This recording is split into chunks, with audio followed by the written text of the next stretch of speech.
Good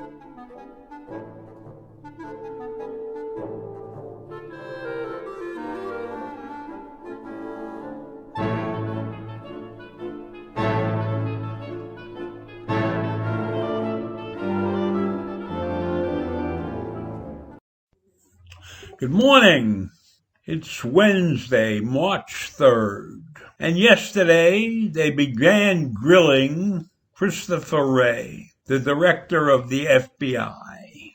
And the grilling was to decide whether or not the FBI acted appropriately on January 6th, or prior to January 6th. Or since January 6th. This has to do with the insurrection and the failing of a quick response to the riot that took place that day. It also has to do with the rising threat from white supremacists and other domestic violent extremists. This is very serious. Now, we know many times the FBI has been accused of doing things that are unconstitutional, perhaps wiretapping the wrong people or doing certain things without permission. And now they come under fire for not acting, I'll call it appropriately, but it's probably more than that. We all know that the riot, the assault in January, left at least 5 people dead and millions of dollars in damage to the historic building. And the result of that was the second impeachment of the President of the United States. So federal prosecutors have opened a massive nationwide investigation to find those who took part in the violence and hold them responsible. And so far the count is some 280 people that have been arrested. And another 300 have been charged with something in connection with the attack. Now the members of Congress are looking for answers about the security failures that allowed the Capitol to be breached by the mob. They also want to know what the FBI is doing about the danger to this country posed by the far-right violent extremists. Director Wray categorically stated that white supremacist ideology and white supremacist threat will not cause action on behalf of the FBI. The FBI investigates violence, not ideology. So Wray is saying people can think whatever they want to think.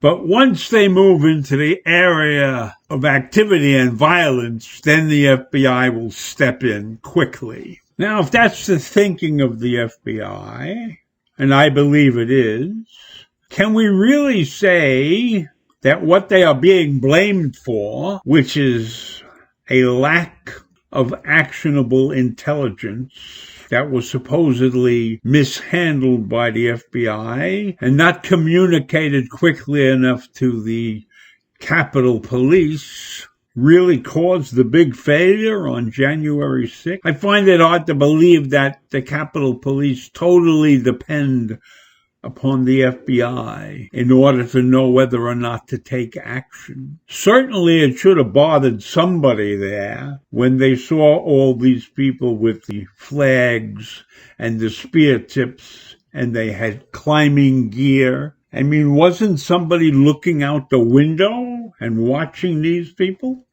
Watching how they assembled? I know they called the National Guard, but that didn't happen very quickly. So we'll see what comes out of these investigations by the Congressional Committee.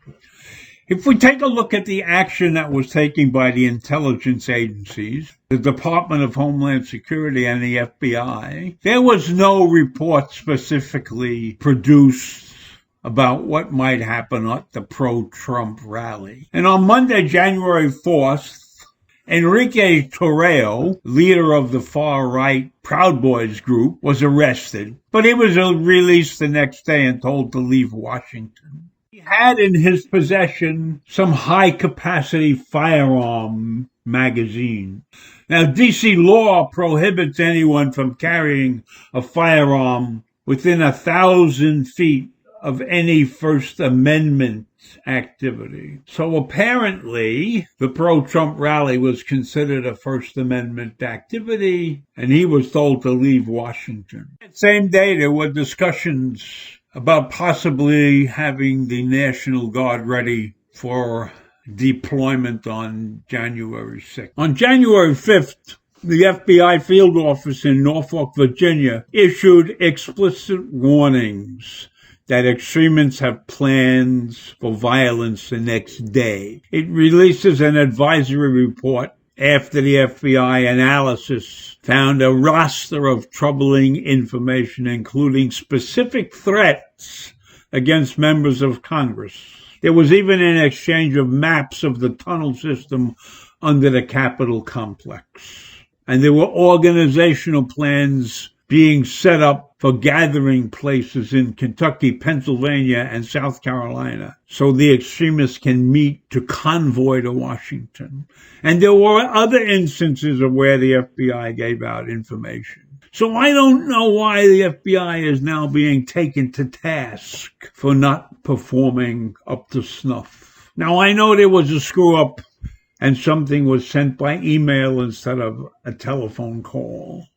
But it seems to me, based upon what I'm reading in other places, that while the FBI might not have been 100% great, they are certainly not the ones at fault for what happened at the Capitol. The Capitol Police and the Washington, D.C. police should have been sharper. They should have been monitoring that crowd from the beginning of its assembly and recognizing that these people were not dressed in what I will call everyday clothing. They were dressed in uniforms. So I think that there was enough blame to go around in the handling of the rally, or shall I say the mishandling of the rally. And it's a disgrace that these organizations turn on one another to cover their asses. And what are we going to do about white supremacists and extremists in this country? When my research has shown that there's hundreds of groups like this in this country, we're going to watch all of them and allow them to proliferate? I think we have to do a lot more to contain the white supremacists and extremists if this country is ever going to dig itself out of the hole we're in. So I think that's enough for now, and I will see you in the morning. Bye.